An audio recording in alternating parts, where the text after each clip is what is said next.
Your time is valuable. Let's dive into this week's compelling tale crafted and chronicled just for you.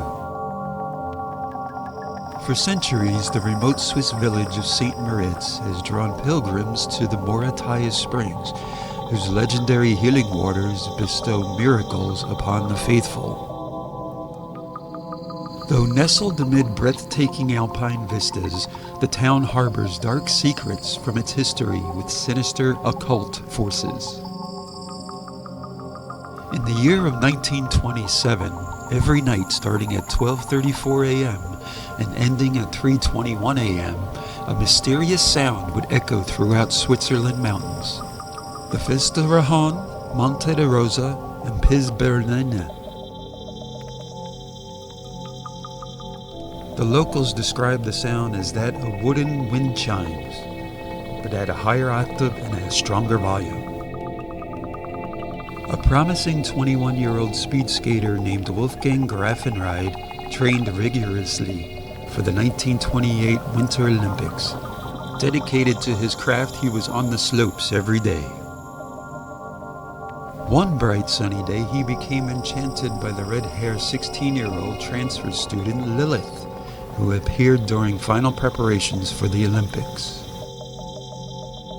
Fixated by her otherworldly beauty, this attraction intoxicated him into abandoning his stringent training to indulge in wild reveries, with his exotic lover financed by Lilith's inexplicable wealth.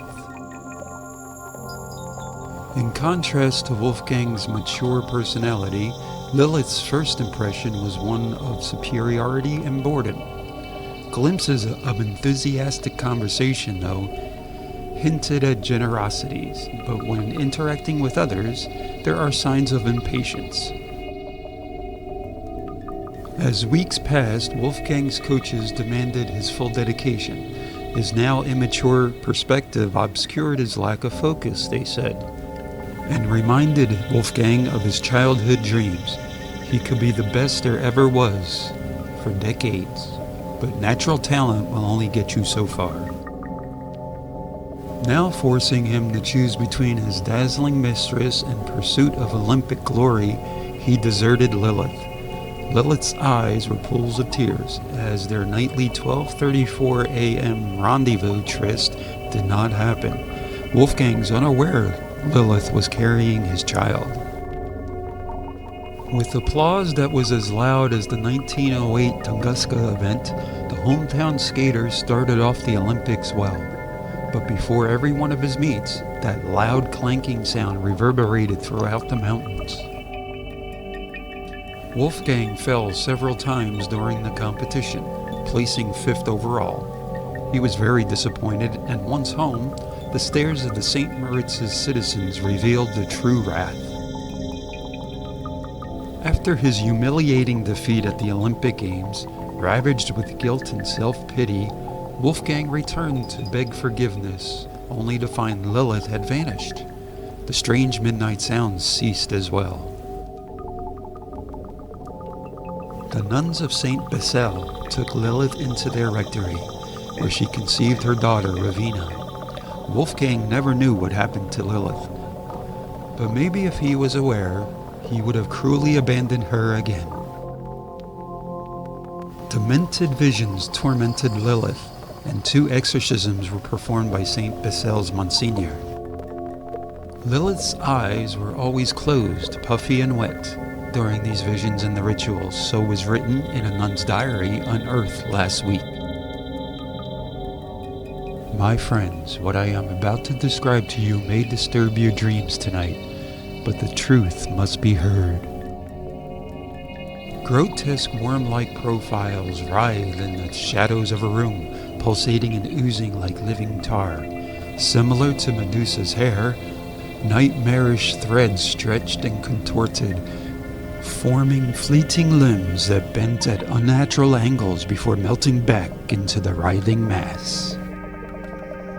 Bulbous protrusions erupted from the surface, swelling and bursting in a never-ending cycle of metamorphosis. Faces materialized within this nightmarish tableau, each more horrifying than the last. Skin stretched taut over misshapen skulls, splitting at the seams to reveal glistening, pulsating tissue beneath. Noses twisted and elongated into proboscis-like appendages, nostrils flaring with each labored, rattling breath. The relentless onslaught of these demented visions left her exhausted and paranoid, never knowing when the next wave of hallucinatory torment would strike. The next morning, after the nuns' breakfast, the visitations continued. Eyes bulged from their sockets, bloodshot and rolling wildly, veins creeping across the sclera like crimson lightning. Some faces sported dozens of eyes, blinking asynchronously in a dizzying display. Pupils dilated to impossible sizes, becoming portals to even deeper horrors. Mouths gaped in silent screams, jaws unhinged to reveal rows upon rows of jagged, rotting teeth, tongues swollen and discolored, writhing like dying serpents. Some mouths opened to reveal smaller mouths, twisted inside, like a Russian doll of dental nightmare. Flesh rippled and flowed like wax, features melting and reforming in an endless dance of torment. The boundaries between one face and the next blurred, creating a tapestry of suffering that threatened to engulf her very being. Exhausted and paranoid, never knowing when the next wave of hallucinatory torment would strike, Lilith's grip on sanity weakened with each passing day as the boundary between the real and the unreal continued to erode. Many years passed, and Lilith lived out her remaining days in the nuns' rectory. An albino hermit consistently visited the church and blessed Lilith and showered Ravina with gifts. Ravina's fate was forged with the much-feared Ravencoat, who is said to have risen from a long-buried corpse. The freakish recluse Ravencoat lurked on the outskirts of St. Moritz for decades. His gnarled fingers were perpetually stained red from the occult parchments he etched onto scraps of human skin, taken from his grave-robbing hunts, then packed into pockets that clinked with finger bones. Reminiscent of that sound years ago, the mysterious clanking was the finger bones hitting together, what seemed like a deliberate musical beat, an invitation, a call, as if 100 drums were synchronized from a skeleton marching band. Villagers swore his malevolent aura preceded him. Animals fled whimpering. Mothers clutched infants who veiled at his cracked mirror gaze. Stone gargoyles parched over the town oozed blood down their granite fangs whenever his ominous shadow fell across them. Once a rising star, the disgraced speed skater Wolfgang was shunned as a walking emblem of squandered talent and virtue. Jobless and penniless, haunting the crumbling chapel, the only soul who did not cross himself at Ravenscoat's passing. Wolfgang was tormented by insane visions of hellpires, glowing a deep reddish orange and yellow on the snowbound hills. Believing these mystic lights were calling him to oblivion and infernal punishment for past sins, he felt heaven's grace forever lost. Wolfgang's hollowed clothes were found frozen, but no body or skeleton inside. His Olympic skates were nearby his pants legs. A decade later, streaked with reddish ebony hair, Ravina blossomed radiant as an angel. When her undulating voice sang the old hymns, church candles relit in chorus, then dimmed as one when she passed, maidens whispering the girl was blessed. Yet on her 16th birthday, Ravina was discovered at the mouth of Ravencoat's remote cavern lair, deep in the fangs of the Alps, far from salvation's reach. In a profane ritual beneath the blood moon, that turned the virgin snow scarlet, she willingly told the St. Moritz's villagers she was Ravencoat's wife, a wife to a dead man. When the sun goes down, villagers whisper now that on the darkest, most dangerous nights when evil stirs, a cloaked maiden emerges at 3:21 a.m. from the forbidden caves carrying an ancient staff carved with sacred symbols.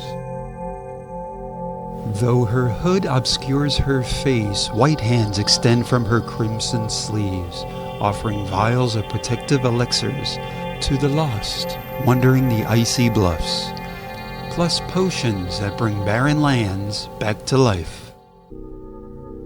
After blizzards, houses buried in snowdrifts, St. Moritz people wake to find their chimneys mysteriously cleared and firewood restocked, saving many elderly from freezing.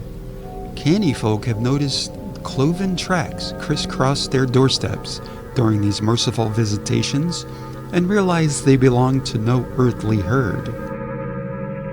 St. Moritz clergy bellowed till they were hoarse that this past union of Beauty and the Beast was the devil's work, but because of the gifts bestowed on them, none has dared approach the light-devouring catacombs to rescue the hypnotized girl from her living entombment.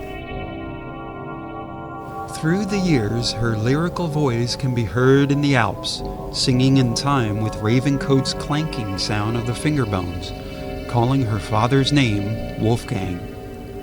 Is it all in the St. Moritz's villagers' heads? Have they truly all gone insane like Lilith? Or are they cursed? The descendants of the ones who did nothing to save her. Intrigued by this story? Do you have a similar story? Leave a comment. Please subscribe now to ensure you never miss out on our next anomaly.